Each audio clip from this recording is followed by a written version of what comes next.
Olá, pessoal. Eu sou a professora Daniela Vespucci, professora de Processo Penal, Prática Processual Penal e Direitos da Criança e do Adolescente. Sou advogada aqui em São Paulo e o nosso curso é focado para a sua aprovação no exame de ordem, tá ok? Então é necessário que vocês sigam todas as dicas de todos os professores aqui do curso, porque todas essas dicas são baseadas em anos de experiência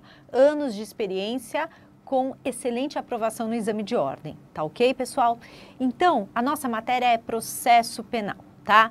Processo penal, eu trabalharei com vocês a parte doutrinária e as questões, né? Porque é o que eu brinco, pessoal, é impossível alguém dirigir, né? Somente com a aula teórica, né? É necessário o quê? Colocar a mão na massa. Da mesma forma, ser aprovado no exame de ordem, é necessário que vocês treinem por testes. E na hora de treinar pelo teste, você deverá verificar qual que é a sua deficiência. Se acertou, ótimo, maravilha. Se errou, errou por quê? Foi falta de atenção? Você fez uma leitura dinâmica do teste? Não conhecia o assunto? Qual que é o seu problema para resolver? Tá ok, pessoal? E outra coisa, tá comprovado, o que você erra, você não esquece mais. Então, você errou um teste, você não vai esquecer mais aquele assunto. Outra coisa, pessoal, os testes, eles são o norte da matéria que você deve estudar. Então, caiu na OAB um teste sobre inquérito policial. Você deverá estudar toda a matéria de inquérito policial. Caiu um teste na OAB sobre ação penal. Deverá estudar toda a matéria de ação penal. Tá certo, pessoal? A legislação seca tem sido cobrada, assim, exaustivamente em processo penal. Então, Código de Processo Penal na cabeça, pessoal. É necessário gravar todo esse Código de Processo Penal. E eu iniciarei aqui o curso com os princípios no processo penal, né? Os princípios no processo penal são os vetores no processo penal. Então, vamos lá, pessoal. Primeiro princípio.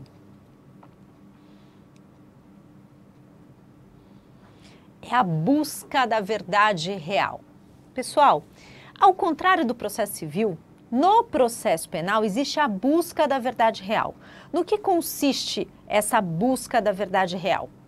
Né? Que o juiz, sem se sobrepor às partes, poderá determinar de ofício, ou seja, sem provocação, a produção de alguma prova. Já no processo civil isso não acontece, mas no processo penal, por exemplo, ele percebe que nem a acusação, nem a defesa, né, nem o MP, nem a defesa pediram a oitiva de uma testemunha que foi mencionada por outra testemunha. E essa testemunha certamente tem algo importante, valioso, para o processo. Ele, de ofício, pode determinar a oitiva, tá certo? Então, a busca da verdade real é isso. O próprio juiz, sem se sobrepor às partes, poderá buscar a verdade real dos fatos. Maravilha, pessoal?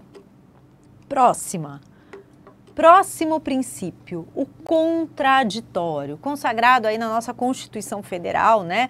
Contraditório quer dizer o quê? Que a oportunidade que é dada a uma parte será dada a outra parte também, tá? Então está ali na nossa Constituição Federal, no artigo 5º, né? Inciso 55 da Constituição Federal. Oportunidade que é dada a uma parte será dada a outra parte. Então, se a acusação teve a oportunidade de arrolar até 8 testemunhas, a defesa também terá essa oportunidade, tá? Sob pena aí de cerceamento de defesa. Então, é garantido o contraditório. Se for violado, nulidade, anula-se o processo. Próximo princípio, o devido processo legal. Artigo 5º, inciso 54 da Constituição Federal. Vejam, pessoal, o devido processo legal, ele existe a partir da ação penal. No inquérito policial não existe devido processo legal, até porque o delegado ele conduz as investigações na sequência que ele quiser. Tem algumas regrinhas ali que eu abordarei com vocês na aula de inquérito policial, mas não inexiste uma sequência de atos. Já no processo penal, ou seja, a partir do ajuizamento da ação penal, haverá uma sequência de atos, tá certo, pessoal? Então, para cada infração será adotado um procedimento e aquele procedimento tem que ser rigorosamente seguido. Isso que é o devido processo legal. Próximo princípio, pessoal, publicidade, tá? A maior parte dos atos são públicos, né? Somente quando tem aquele clamor público, quando é necessário, pessoal, um sigilo, será decretado o sigilo. Mas, em regra, né, os julgamentos são públicos, né, todos podem assistir. Mas, quando tem alguma questão aí de mídia ou algum outro fator que o juiz determina o sigilo, aí deverá ser respeitado o sigilo. A regra é que os atos são públicos. Iniciativa das partes. Pessoal, no processo penal, nós temos a ação penal pública e a ação penal privada. Na ação penal pública, o titular é o Ministério Público. É ele que inicia o processo, tá? É ele que conduz o processo, ele que inicia. Já na ação penal privada, quem que é? O advogado da vítima, com procuração com poderes especiais através da queixa-crime. Então, a iniciativa das partes é a parte legítima para ingressar com o processo, tá? Próximo. Inadmissibilidade de provas obtidas por meios ilícitos, né? Aquela famosa escuta telefônica, tal. Esse tipo de prova não é admitido, né, como prova para formar a convicção do juiz, para ele basear aí um decreto condenatório. Ah, mas existem, algumas vezes o juiz determina a oitiva, aí é outra coisa, aí a prova não é ilícita, tá? Porque foi determinado pelo juiz, tá? Estado de inocência, pessoal. O princípio da presunção de inocência, que está previsto ali na nossa Constituição Federal, no artigo 5º, inciso 57 da Constituição, no Pacto de São José da Costa Rica, no artigo 8º, item 2, né? Na Declaração Universal dos Direitos Humanos, né? A Declaração Universal lá de 1948, no artigo 11º, item 1. Princípio da presunção de inocência. Todos serão presumidos inocentes até, pessoal, todos serão presumidos inocentes até o trânsito em julgado. Então, ninguém pode ser chamado de criminoso se não tiver um trânsito em julgado. Isso, inclusive, acarreta o crime de calúnia, né? Então, por exemplo, o José está sofrendo um processo de estelionato, mas ele ainda não foi condenado. Não pode chamar o José de estelionatário. Caso contrário, a pessoa responderá por calúnia. Tá bom, pessoal? Favor rei, indúbio pro réu. No processo penal, vigora o indúbio pro réu. Na dúvida, absolve-se. Não existe prova suficiente para condenação, absolve-se. Tá ok? Existe uma exceção ao princípio indúbio pro réu, que é o indúbio pro societá, no momento da pronúncia, tá? No momento da pronúncia, a pronúncia é aquele momento onde o réu será remetido ou não a julgamento pelo tribunal do júri. Ela fica ali entre a primeira fase do rito do júri e a segunda. Só existirá a segunda fase do rito do júri, né, que é aquele plenário do júri, se houver o trânsito em julgado da pronúncia, tá ok? Somente se existir o trânsito em julgado da pronúncia, tá? Então, pessoal, vejam, nesse momento da pronúncia, vigora o indúbio pro societá. Se tiver uma dúvida, mas é uma dúvida, tá? Com relação à autoria, imaterialidade e tal, pronuncia-se. Tá? E essa dúvida aí não se confunde com a impronúncia. Para que ele seja pronunciado, levado a julgamento pela segunda fase do rito do júri, no plenário do júri, é necessário indício de autoria e materialidade, tá certo?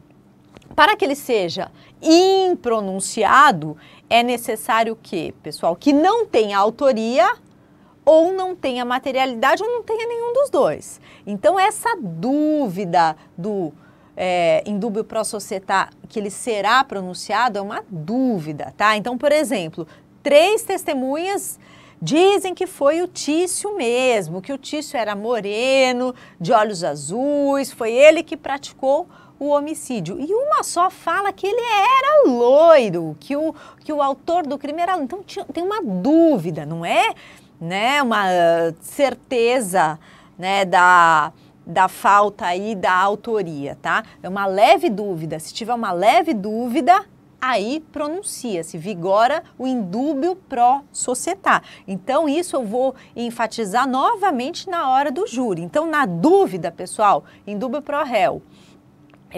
absolve-se.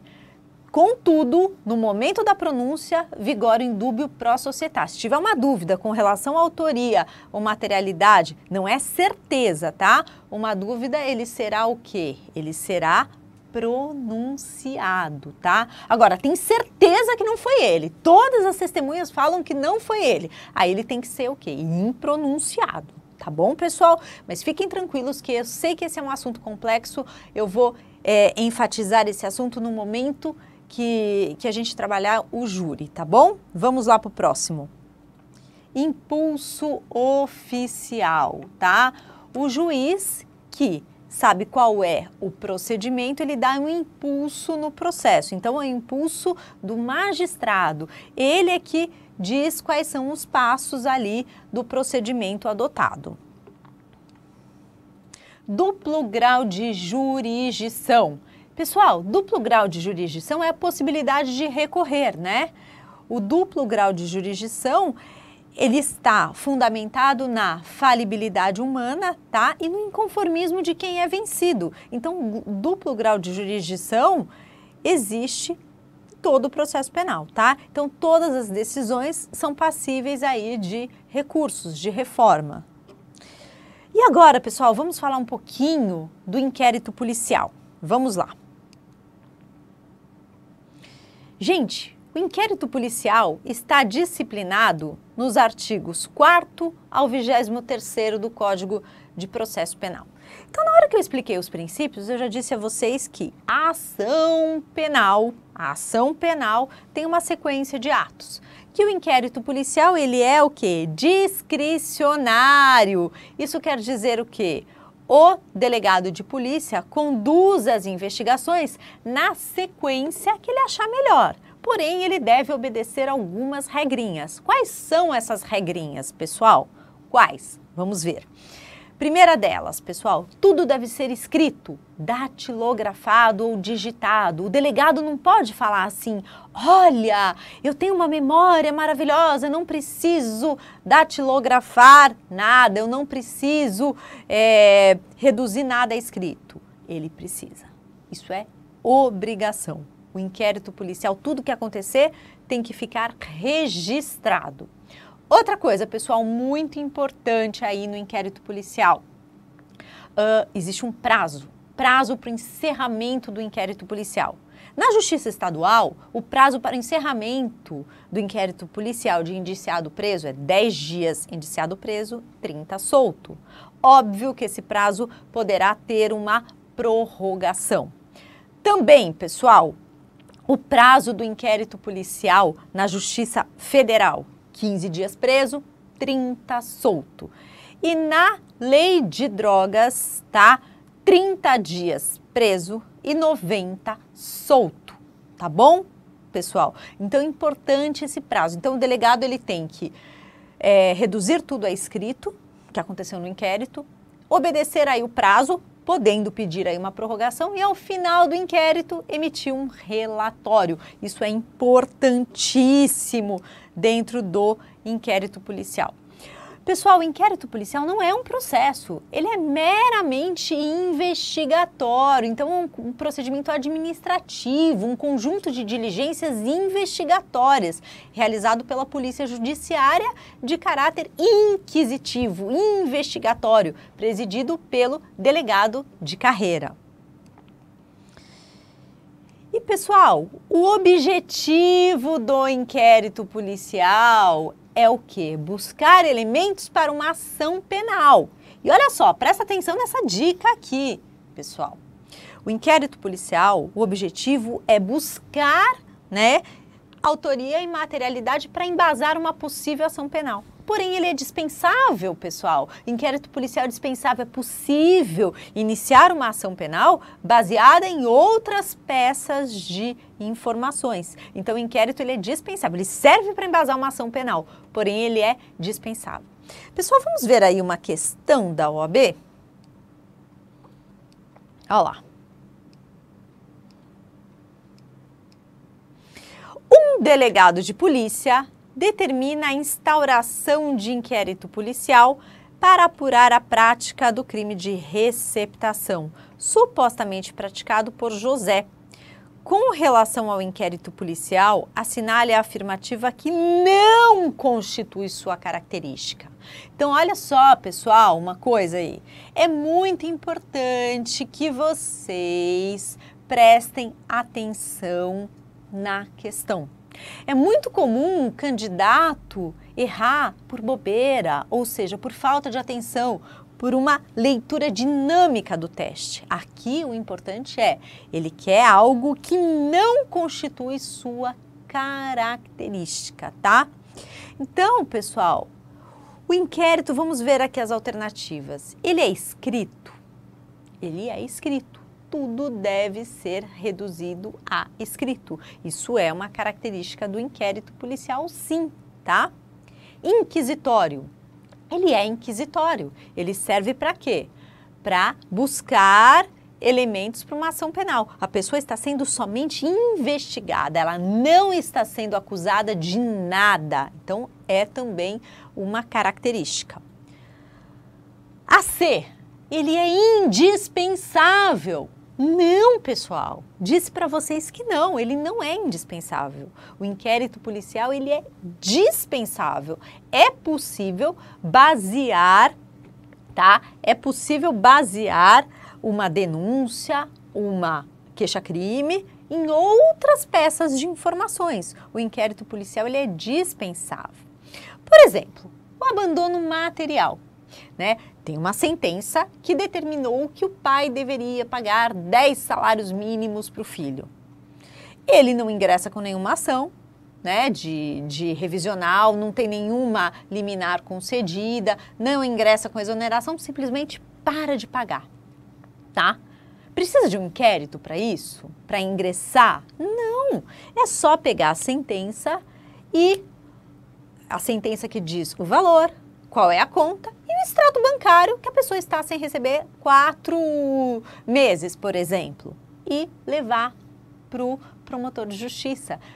Com esses elementos, o promotor já pode ingressar aí com uma ação penal. Então, a ação penal, ela poderá ser baseada em outras peças de informações. Portanto, a alternativa C é a alternativa que a questão está pedindo, porque ela pediu a afirmativa que não constitui sua característica e ele não é indispensável, ele é dispensável. A ação penal poderá ser baseada em outras peças de informações. Formal, ele é formal, tá bom, gente? Tá? Então, inquérito policial, escrito, inquisitório e formal, tá bom? Pessoal, a alternativa correta que não constitui é que ele é indispensável, tá? Ele, ao contrário disso, ele é dispensável. Então, pessoal, vocês viram essa questão aqui da OAB, tá? Então, vocês viram que inquérito policial é um assunto que a OAB gosta de questionar, né? Que a FGV questiona bastante. Então, vocês devem estudar esse assunto. Eu passei para vocês os prazos, né, no inquérito policial, né, e vocês anotaram já esses prazos, isso é muito importante. Falando nisso, é importantíssimo que vocês anotem, né, o que eu passar para vocês. Então, voltem no vídeo, anotem as informações, porque escrevendo vocês acabam gravando muita coisa, tá? Pessoal, no inquérito policial, tá?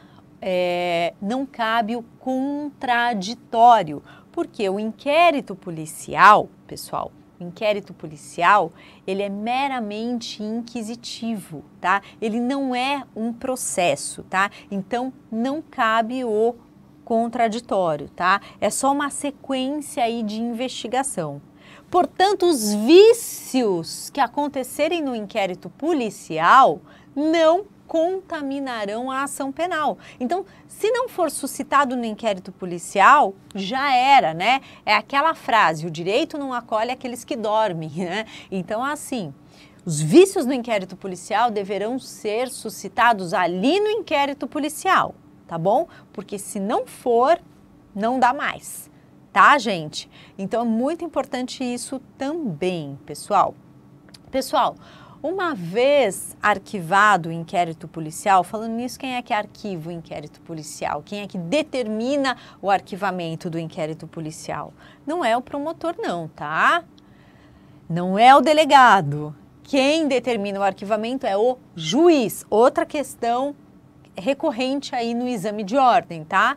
Quem determina o arquivamento é o juiz. Uma vez arquivado, os autos só poderão ser reabertos se surgirem provas novas dentro do período prescricional. Isso é muito importante também, tá? Pessoal, artigo aí 17 do Código de Processo Penal, tá? Então, isso tudo é muito importante, esses prazos também. A OAB adora questionar sobre prazos também. Pessoal, uma das formas mais comuns aí para iniciar o inquérito policial é através da prisão em flagrante. O flagrante está disciplinado no artigo 302 do Código de Processo Penal. Quais são as formas de flagrante? Flagrante próprio ou perfeito, né? Flagrante impróprio ou imperfeito e flagrante ficto ou presumido. Flagrante ficto ou presumido, tá bom, gente? Então, olha só, pessoal, olha só. O que é o flagrante próprio ou perfeito? É aquele que acontece no momento do cometimento do crime ou logo após. O que é esse logo após? Vou mostrar para vocês. Eu, Daniela, tô acabando de matar uma pessoa, dei o tiro, tô abaixando a arma, a polícia chega nessa hora, não tem dúvida que fui eu, tá entrando, abriu a porta, me viu, esse é o logo após. E no momento do cometimento do crime, ninguém tem dúvida, é naquele momento que aconteceu, tá? O flagrante impróprio ou imperfeito é aquele onde tem perseguição. Então avisaram, olha, Daniela acabou de matar uma pessoa, 3 testemunhas viram, a polícia chegou, mas eu, escapei, consegui sair, escapei, o carro dela é X, a polícia já foi atrás do carro e conseguiu. Passou horas me seguindo, mas chegou uma hora que eles me alcançaram e acabaram detendo. E aí, pessoal, flagrante impróprio ou imperfeito. Ele acontece após uma perseguição. Isso que é importante. E o flagrante presumido ou ficto, pessoal, é aquele onde o sujeito ele é flagrado com objetos, apetrechos que façam presumir ser ele o autor da infração. Então, a polícia tem a notícia de que na Alameda Lorena, com a 9 de julho, um sujeito de camiseta preta, boné branco, assaltou um carro, né? Uma moça que estava no carro com a janela aberta, óbvio, né? Estava com a janela aberta, assaltou, levou a carteira dela. Na carteira dela, era uma carteira da Louis Vuitton, tinha a carteirinha dela de médica, algum dinheiro, um documento, tudo que ela descreveu para a polícia, né? Descreveu várias coisas ali para a polícia. Aí a polícia encontrou um homem, né, bem próximo ali, tá? Bem próximo ali do assalto, com essas características, com a altura que foi falada, com a camiseta, com o boné e com a carteira dela, né? Tinha exatamente o que ela tinha descrito dentro da carteira. Então, presumido o quê? Que foi ele o autor aí do crime. Então, o sujeito, ele é encontrado com objetos, apetrechos que façam presumir ser ele o autor do crime. Maravilha, gente? Então é muito, muito, muito fácil. Quer ver um exemplo de que não pode deixar para relaxar, um exemplo de que não pode deixar de suscitar um vício que aconteceu no inquérito, no momento da ação penal, é justamente da prisão em flagrante. Vamos supor que não foi uma prisão em flagrante, tá? Foge do flagrante próprio, flagrante impróprio, presumido ou ficto. Foi de uma outra forma, ele foi lavrado aí o termo de prisão em flagrante, mas ele não foi flagrado mesmo no momento aí do cometimento do crime, não teve perseguição, nem estava com objetos apetrechos que façam presumir ser ele o autor da infração. Isso tem que ser suscitado no momento do inquérito, tá bom?